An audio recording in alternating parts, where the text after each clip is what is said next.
market popping like the quarter, going harder and harder and harder and harder and harder. Trying to get the farmers market popping like the Carter, going harder and harder and harder and harder and harder.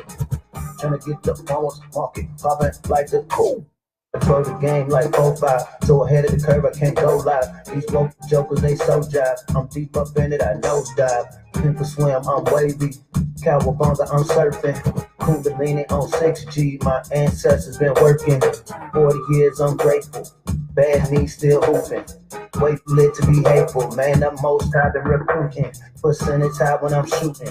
Add cloth to my tribe. That Turtle Island I keep along since Pangea. I've been live. Don't speak no fables. Just bring your seats to the table.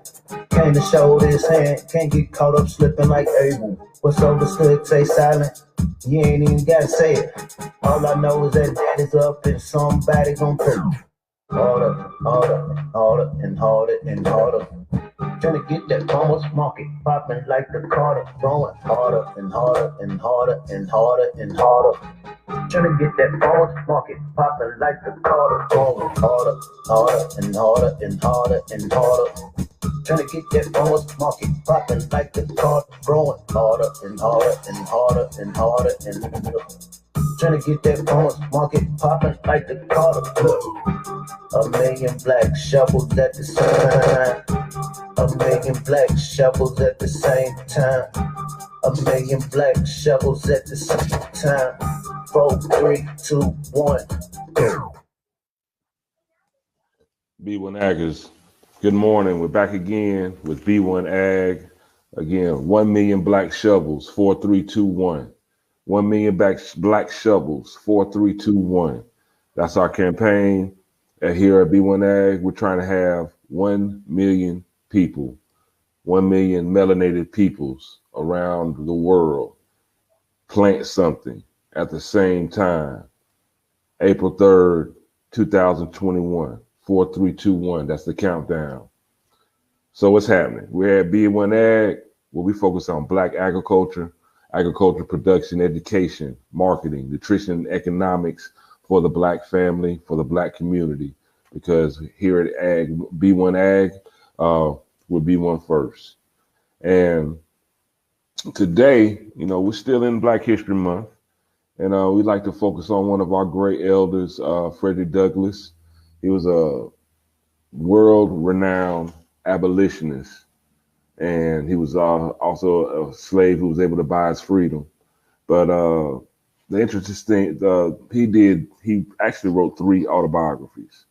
And in one of his biographies, he said that food was a weapon of control used during slavery. And we're going to look at this topic today just to see how food was used as a weapon of control during slavery. And we also often have to look back into the past to find answers for what we need for the present, as well as moving forward to the future.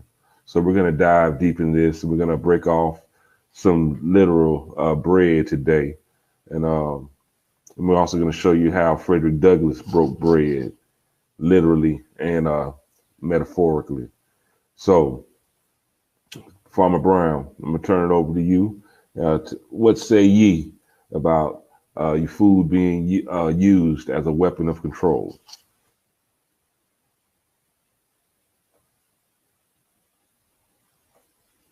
You're muted. Even if they never drop the reparations, stay focused on the promised land preparation, plenty soil, good seed, proper irrigation, planting seeds for a liberated black nation. I mean, before there was a such thing as PI, first I just like to say peace to the family. It's been an interesting last 2 days, fam. I don't know if people noticed yesterday, the Federal Reserve crashed for a few hours. And then this article came about, like you said, this is Black History Month. So this is typically where we're going to get a little bit more information about our elders and ancestors. But yeah, it makes sense. Before there was a dollar, before there was a bean, whatever form of currency or trade, the most valuable thing in anybody's civilization would be your food. If I don't have food, what would I need weapons for? What am I defending? Without food, we don't get to the next day. And so it makes all the sense in the world that it can be used as a method of control. When we think about this, the history here in what we call North America and what we call down south, and just how slaves are spread out through the South, we can see the impacts of that food being used as a weapon of war today when we think about these pre-existing conditions we have. There was a time the stock of human beings that we come from didn't eat. There was no such thing as a cow. If you're somebody from what we called North America, Amexem, Turtle Island, there were no cows as we know today. There were bison. If you're from South America, there's a different type of livestock, four stomach ruminant that lives in that area. Same as Africa, same as Europe. Same way with pigs as well. So you have wild hogs here. You have pigs from Europe, sheep, lamb, goats. It's the same way. You have different animals that exist in different climates. And so when we started mixing, going around the world, trading, meeting other cultures, hey, you got this animal, I like the way this tastes, I got these over here. So over time, and this goes into our plant and animal genetics, we have the food system we have today. And so when we rewind back to this time that we call slavery, it was obviously used as a means of control. In North America, this was prime farmland. To anybody coming from somewhere else, this was some of the best land you would ever find. And so to make use of this, I need to farm it. And this is another, I guess, if you're a student of history, you understand the concept of just monocropping is going to come back to bite you. And monocropping is when you just have this large field of one thing. So when we think about the South, we're thinking sugar cane, cotton. Obviously, a slave can't eat cotton. Obviously, you don't want to have a diet on sugar cane. And so, okay, I'm working these hundreds of acres of plants I can't really consume. So my diet is dependent on whoever's bringing this in. This is something that's brought in. Some of the slaves, you hear narratives that they had their own gardens. They were able to sustenance farm, meaning, okay, I'm not really selling what I'm growing, but I'm eating it. But once again, you're a slave. If you're spending the majority of your day working on somebody else's crop, or, doing the work, the day-to-day work of the plantation, how much time do you have into really putting together a formidable, healthy food system for yourself? I think about hearing stories from my mother. And so she's in her mid-70s, came up in the deep South. And I remember she'd tell me the stories about the food they ate, like, molasses, biscuits, salt meat, pork. It tastes good. I've tasted some of these things, the smoked bacon. But when you take a scientific when you look at it from a healthy standpoint, these were horrible foods. And this is why we have the obesity. This is why we have the high cholesterol. This is why we're prone to other diseases that didn't exist before we took this diet on. And so, where the slavers in those early times, were they aware that, hey, over the next 400 years, the food that we're feeding these slaves now, their progeny is going to be in their genes to be predispositioned to be unhealthy. Did they know that, or was that an unintended consequence? When you think about the impact of food being used as a weapon, okay, y'all can grow only so many things in y'all's little garden over here on y'all's plantation, y'all slave quarters. But if y'all really want to eat, you're going to have to do this work. And if you don't do this work, I'm just not going to bring it. I'm not going to sign your slave papers for you to go, to the next plantation over and get it. And so, when, it's nothing to laugh about, but when you think about the similarities of what we have going on today, and I'm pretty sure we'll dig a little deeper into the impact of the Federal Reserve crashing, February 24th, 2021. The Federal Reserve started in 1914. So you're going to tell me this long later it suddenly crashes and nobody's talking about it. We think about what we were discussing about Texas, all of these unforeseen, unpredictable occurrences that really happen. They happen in real time. It's not a conspiracy that this place that we call Texas was covered in ice, and everything that people there knew was normal suddenly changed immediately. Suddenly we found ourselves in a system where, hey, here's a $10,000 energy bill you're going to have to pay. Last week at this time, this wasn't in my mind. Now this week it is. And I think we need to take the same approach of seriousness. This isn't a subject to dance around. I'm not going to say in my modest opinion, this is just fact. Our food security isn't an issue to dance around. It should be forefront of any discussion we're having right now. But it's absolutely a weapon of control. And to say that it was one then and is not used as one now I think you're living in a fantasy land. Yeah, I would like to share with our B1AG audience just a little excerpt of Frederick Douglass, uh, coming from his first memoir, The Narrative of the Life of Frederick Douglass, and it describes the way he ate. Our food was coarse cornmeal boiled. This was called mush. It was put in a large wooden tray or trough and set down upon the ground. The children were then called like so many pigs, and like so many pigs they would come and devour the mush, some with oyster shells, others with pieces of shingle, some with naked hands, and none with spoons. He that ate the fastest got the most. He that was strongest secured the best place, and few left the trough satisfied. Now, can you imagine that? It's throwing us scraps, to eat actual mush. That's a minimal, very minimal nutritional value, very minimal satisfaction when you eat that. No one left the trough satisfied. Now, I look at this as I can compare that to these stimulus checks. These stimulus checks are just like this mush that they're handing to us in this trough.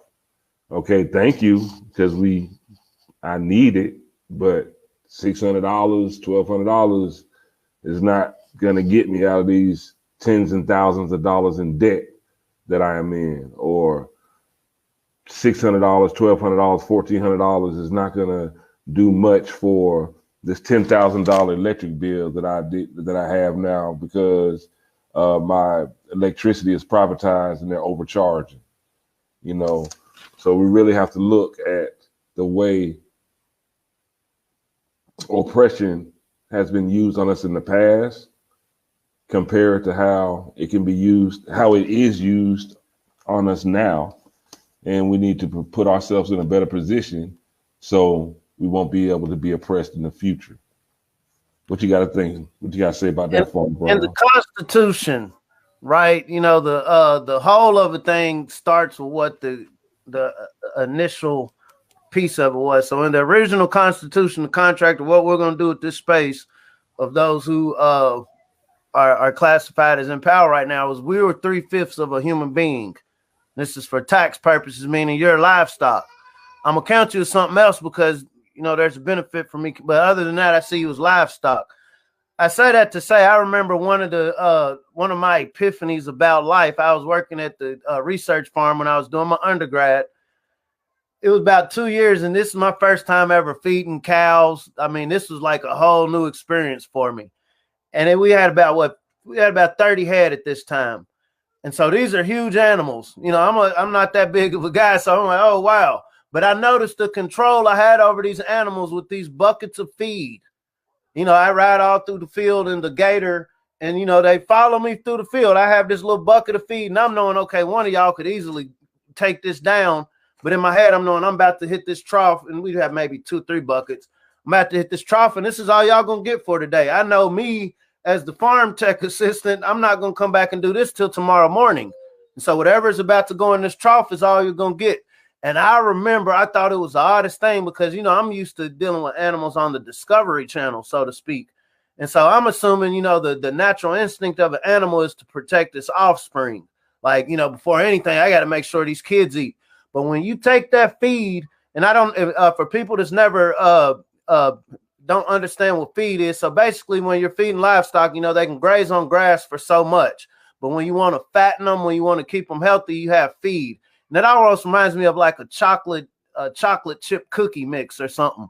It has a real strong, sweet smell, but it has different minerals and nutrients in it to help the growth process. And you can also give medicine with it. So long story short, it tastes unnatural. Like a cow's not going to eat nothing like this in nature. Like in nature, all you got is the grass and whatever vegetation is around you. So saying that to say I can control you with this bucket. You're a 1,500-pound animal that could easily just, swing your head and knock me on the other side of this field. But with this small bucket, I control you into 29 other cows in this area. And so I remember watching when they feed. When it came to that feed, I'm talking about the ones with horns. they use them. A lot of them, we cut the horns off, so it was only 2 that had their horns. But they would knock the calves out of the way, and so we had to put a calf feeder. And what a calf feeder is small enough to where the calves can get into it, but the heifers and the bulls can't. And in your mind, you're thinking, this is counter nature. Why aren't y'all looking out for the young ones first? But I remember the adult cows will go over to the calf feeder, trying to knock the calves out of the way, getting whatever feed that was knocked over. We're saying that to say it was cutthroat. We talk about the Federal Reserve, and we talk about the cold winter that Biden had spoken about. And so I remember one time, this is one of the scariest moments of my life, you know, especially working out there with them animals. We had to rotate feeding on the farm. So I was out there by myself. This was on a weekend, and it was snow. It was like 2-3 inches of snow. So I had to take the gator, and the feed trough was frozen for one. It was frozen. And so not the feed trough, but the silo. And so, you know, you get your feed out of the silo, but it was stuck. And so I had to, you know, a whole lot of work. It's cold, it's snowing, and I'm trying to get this from being jammed. That's kind of equivalent to the Federal Reserve. This is like the feed silo for what the 390 million head of livestock that we call American citizens. But fast forward, and so I had skipped the day. I assumed, oh, you know, I'm not going to go up there today because it's snowing, but I still had to go up the next day because it kept snowing. So long story short, and the old farmer Hank told, you don't ever want to miss a day feeding them. You don't want to miss a day. And so, like I said, I skipped the day. I didn't tell them that I didn't go the day before. And so I went up there, and all the cows came to the fence, you know, once I had gotten back to the field, and I'm in the gator. So normally I could just, you know, they'll stand at a distance. I could open the gator, pull it in, right up to the trough, nothing. But I had skipped the day, and it was cold. I want you to put this together. I mean, it's a metaphor, but it's very literal. It's 3/5 of human beings. So it was very cold. I skipped a day of feed, right? I skipped a whole year of stimulus or any sort of economic help during the pandemic, which we'll call the snowstorm. And so I get to that gate, and I mean, they wouldn't let me in. I had never heard cows grunt, and they were visibly angry. And so me saying, hey, get back. Very scary. And I'm knowing, okay, I can't skip another day. You know, I don't feel like a punk and having to call somebody to come get me. Hey, this is my daughter. Kids, don't feed some kids, watch what they do. But so long story short, I had to walk down the fence a little bit with one of the buckets, and I had to throw some feed off to the side to get them off of my path so I could drive the gator in there. Saying to say, organisms get cutthroat when the feed is cut off. And so if you want to look at it from an economic or financial standpoint, feed getting cut off, your main feeder had a jam in it, that has implications. When we're thinking literally about food security, okay, we've seen over the last, 12 months now, how our food insecurity in the B1 community has gone from 1 out of 5 households to 1 out of 4. This is in 12 months. And so we see that things are happening rapidly. Texas has 29 million people. A large percentage of it is the melanated family.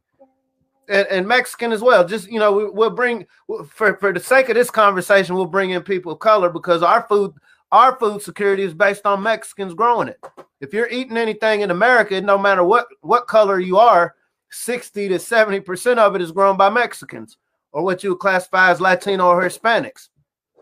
This is who works these jobs right now. And so going back to this concept of, okay, some of these adult cows will knock their own calves out of the way.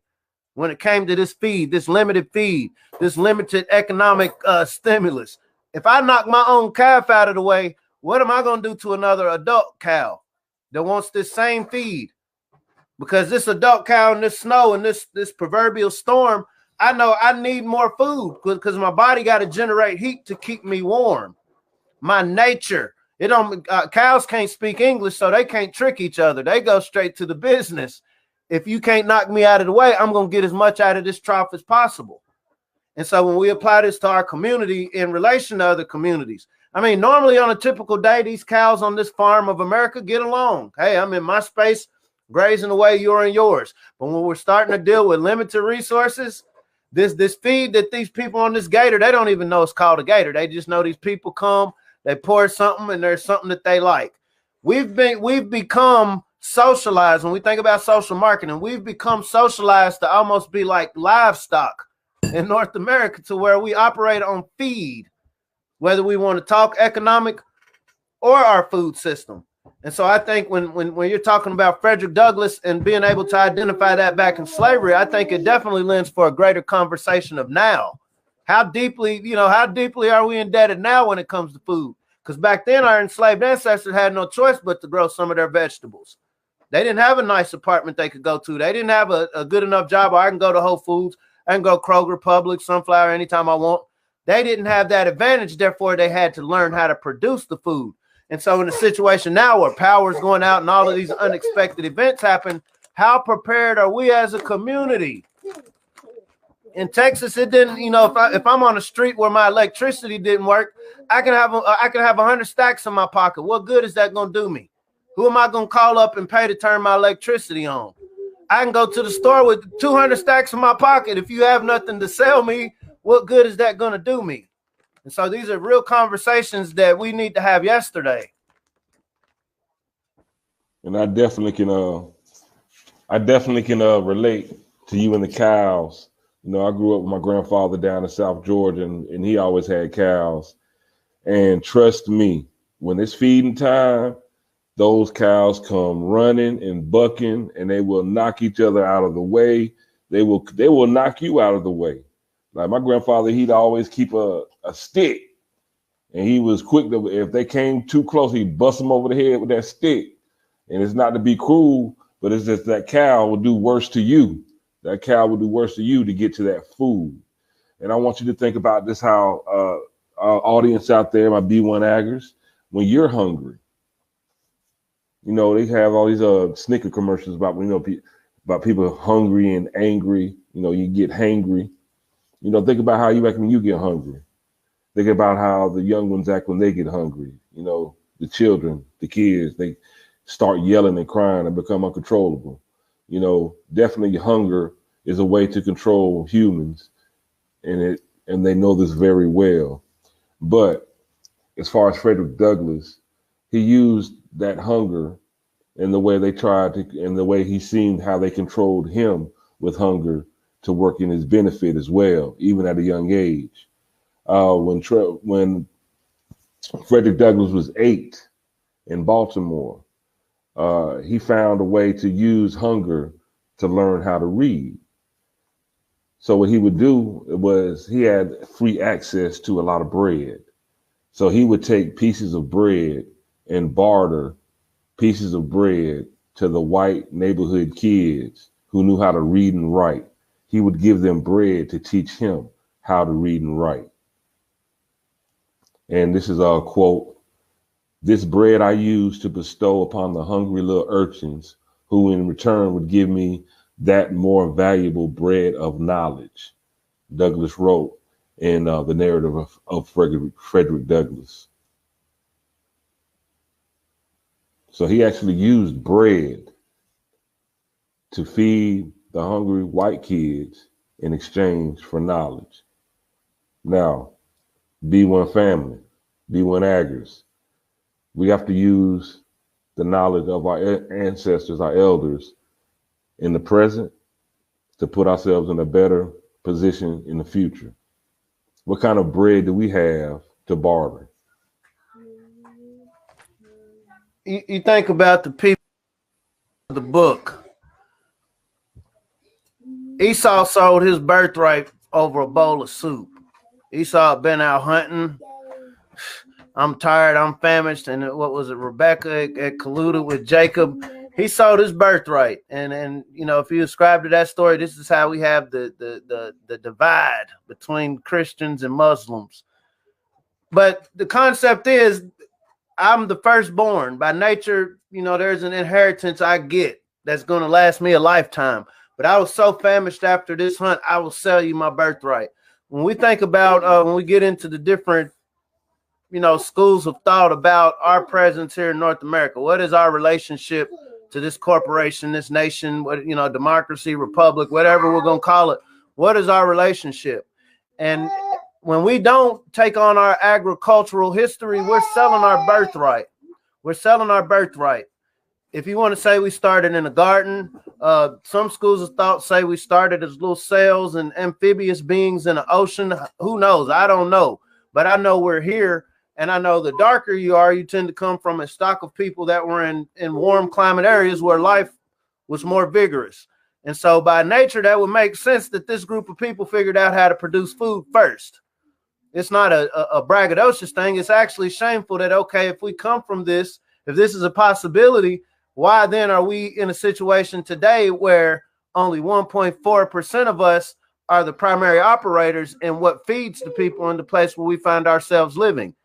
My religion doesn't matter. My ideology, my political leaning, my sexuality, none of that matters if I can't feed myself. So once again, when we think about Frederick Douglass, how many of us literally, how many of us would it come to? Because I would have never thought to sell bread to learn how to read. But I imagine it was that cutthroat. It was that serious at that time. But he was wise enough to find something of value. And this is the essence of agriculture. This is the essence of how do we reevaluate our relationship with one another to achieve a healthier, more sustainable food security. Just in case things shut down. Just in case the feeding trough, the feeding silo gets stuck, so to speak. You should see my twins right now. They're attacking me for these cookies. They're going crazy. They're going crazy. These are sweet cookies. They're unnatural. They had their fruits this morning. I try to make these cookies a special treat, and they go in. When you think about the value of $1, you know, fiat currency, I hate to get spiritual, but you can't tiptoe around it. The Most High didn't make $1. Dollars didn't come out of the sky. Euro, even if we go digital, it didn't come out of the sky. There was a natural relationship we had with one another and the environment that we're in. There was just a natural relationship. It's not left to debate. You're here. This is what's around you. To survive in this environment, you had to eat. Had to, have to, and will have to. Far after you and I are sitting here. It is my hope when we talk about B1, how do we really focus this conversation around food security? Take emotions out of it. Take conjecture. I mean, it's great to have these conversations to get your wheels turning, but at the end of the day, we need a specific code to get back to our inheritance as stewards of the land. That is a responsibility. That's not something you fight. Hey, I want you to be nice to me. I want you to let me do my job like I've been empowered to do. That's not the fight. The fight is internal when we decide that we want to make this important.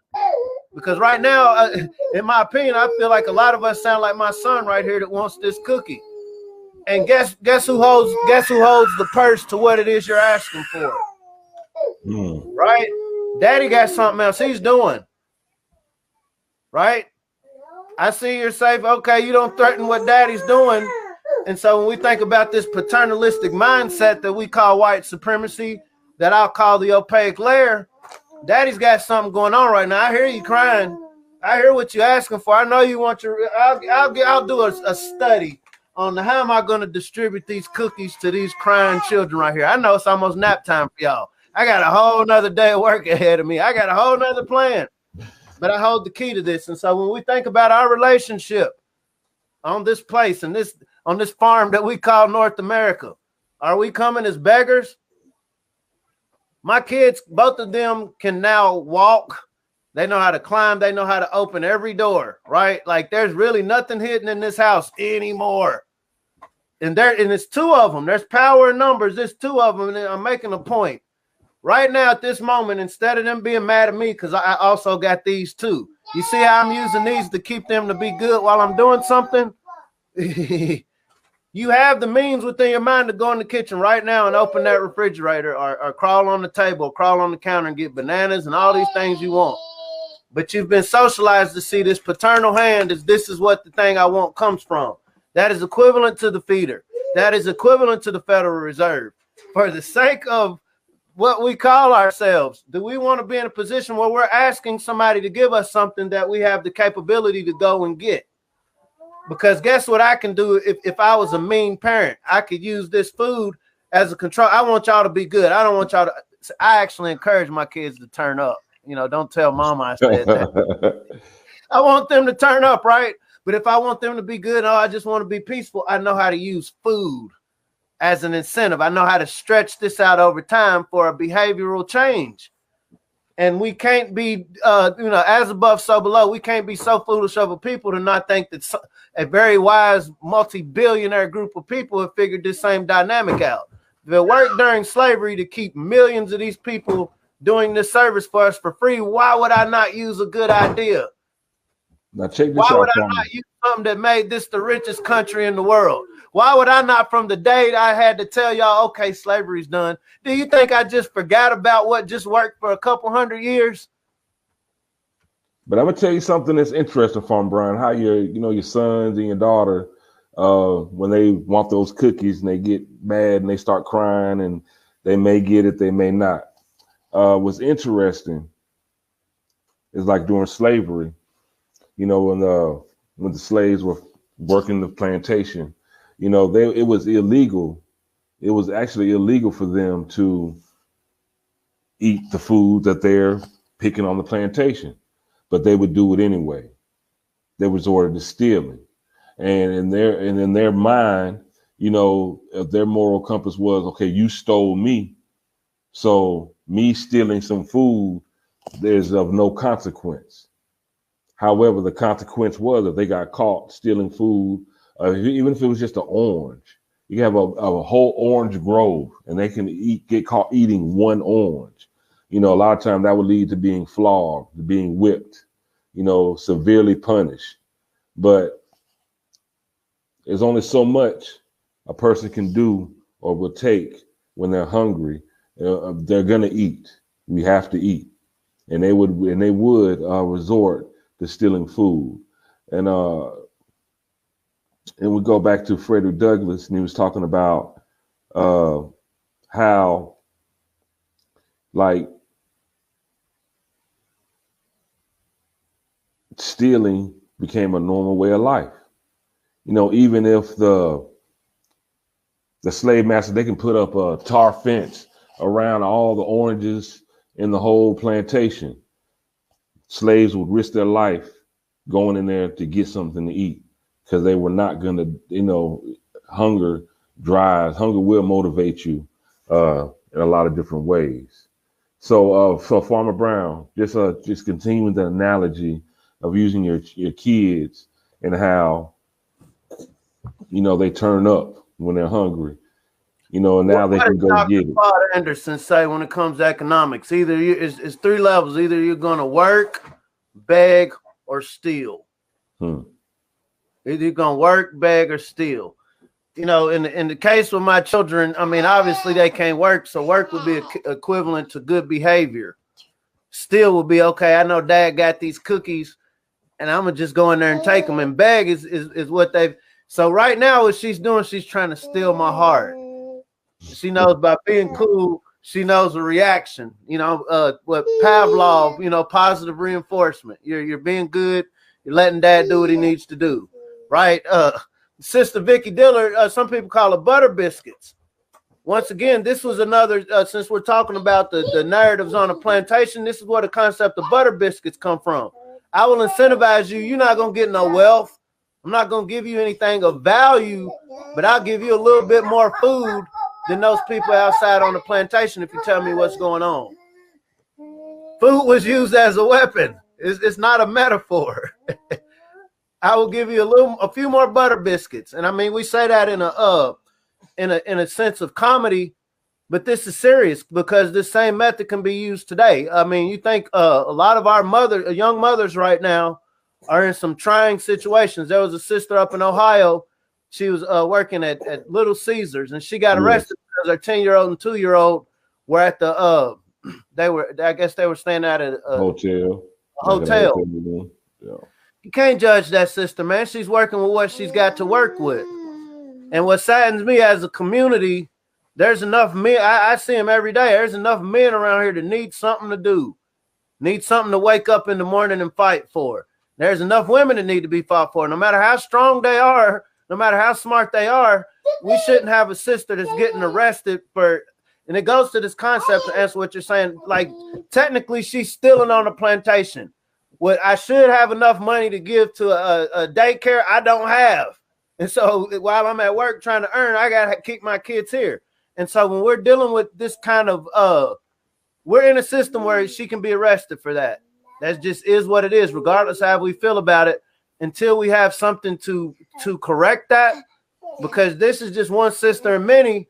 And we see, you know, the administration right now both have track records of locking a lot of people up, male and female, for, you know, violating truancy. Oh, you violated this drug law. You're in a community that has no jobs. Y'all have kids. I know y'all want to eat. The only thing around for you to do is to sell drugs, but I'm going to arrest you for doing that. Arrested for hunger, struggle crime. I'm a struggle. I'm going to arrest you for not wanting to struggle. And so, you know, it comes to a point, okay, we can politicize it. We can get angry about it, or we can look at, now, how did this country get rich in the first place? Slavery in and of itself, nobody ate slaves. I've heard the stories about them making jackets and shoes out of slave skins, but that wasn't a $1 billion industry that made this place rich. It was agriculture. It was agriculture. It was producing products from the land that people around the world found value in. And there were networks that the Malian travelers, the Moorish travelers had figured out centuries before. And so once again, when we think about the elders like Booker T. Whatley, everything we need already exists. There's nothing that's going to come out of the sky that's going to suddenly change our outcomes and what this 2050 looks like for us. I'm not a prophet, but I just, what does the object look like coming out of the sky that's going to fix our economic problem?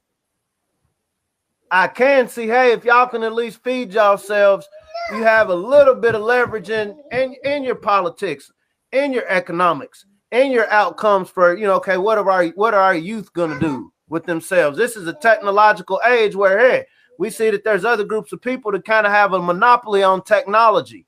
How many decades would it take for us to level our kids up? It's not to say that ours aren't capable. That's not what I'm saying, but it's the same way with agriculture. Physically, you see who's driving the NFL and NBA, right? And so if we found ourselves in a situation where we had to garden organically, where we can't just make a call. I find myself in a Texas situation where there ain't no phone I can call and get a tractor. I ain't got no bread to rent a tiller to till this garden up. It's going to take muscle and blood, skin and bones, right? Who are the people to do that? That would be your warrior class that is right now playing ball. I'm giving you a little bit extra just to play ball. I don't want you to use your body for nothing else that's producing nothing. Produce some entertainment for me. Produce something to take my mind off of all this stuff I got to go through to keep y'all cows on this farm. I need you to make me feel better about trying to keep y'all cows in place on this farm. No, it's not an insult. You know, we all do a dance. I'm on plantation time right now, right? I'm an agent. I'm a county agent. But seriously, you know, what are we doing about just in case there's this nefarious farm plot? I want to liquidate my herd because the market went down and it ain't no more value for this herd no more. And I'm having to pay for feed. My silo is starting to mess up and I found myself surrounded by all of these hungry cows. What is this farmer going to do? He's going to go out and pat all the cows one by one. Cow Angus lives matter. Is that what's going to happen? Probably not. Now, if Frederick I don't have a market to sell y'all on because, I mean, y'all already do what I want you to do anyway, so I don't need to sell slaves no more. So I just need to liquidate you. Whatever creative ways I can liquidate these cows. Some of them they actually got ways now you can kill your livestock and till them into the soil. It's like regenerative. But you're not going to do that with 40 million head of livestock.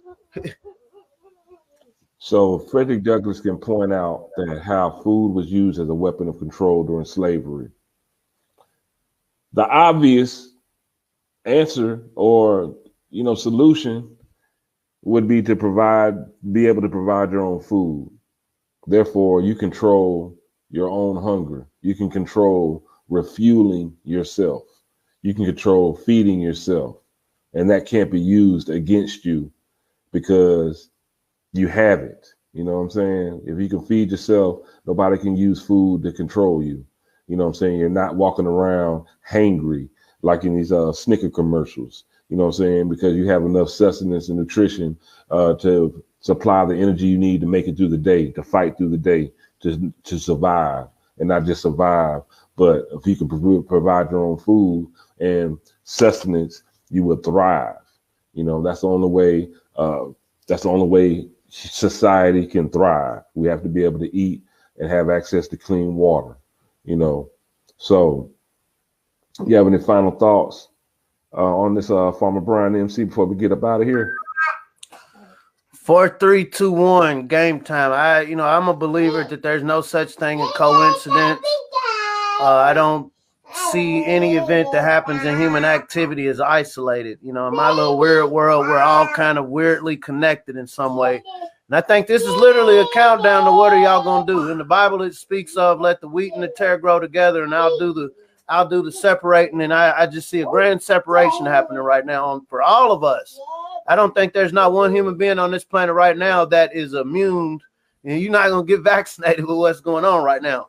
Every system that we've become accustomed to, nature doesn't say, no, you have a right to have a grocery store and an AC blowing. Nature doesn't do that.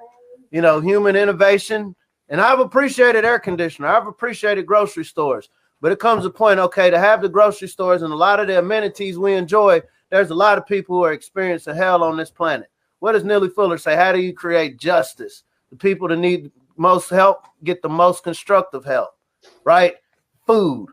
Hey, man, it ain't for me to come build your house.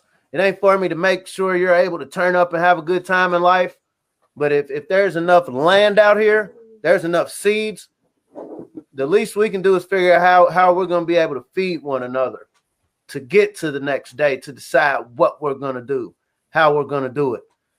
People, family, we're decades off. I'm going to just be very blunt with you. We're decades off. I came late in the game.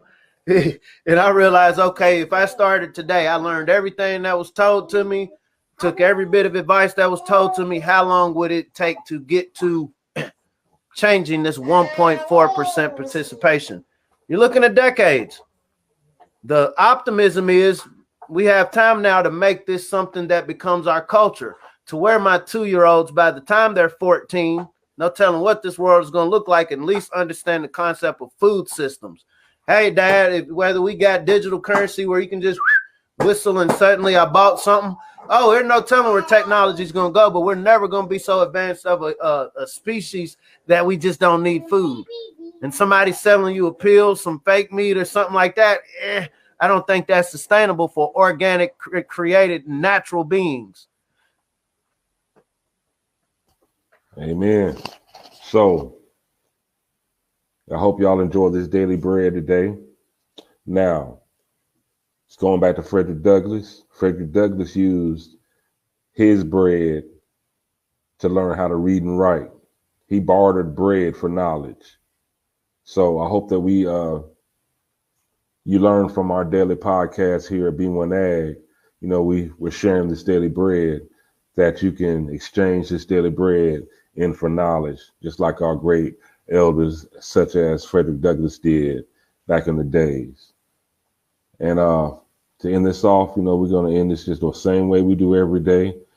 This is our mantra. This is Farmer Brown's motto, because if you really want to know something, you better. Let's break them chains, family, and learn how to grow something. All right, this is B1AG. I'm John Henry 904. This is your boy, Farmer Brian MC, and we're out of here for the day, and we'll see you tomorrow.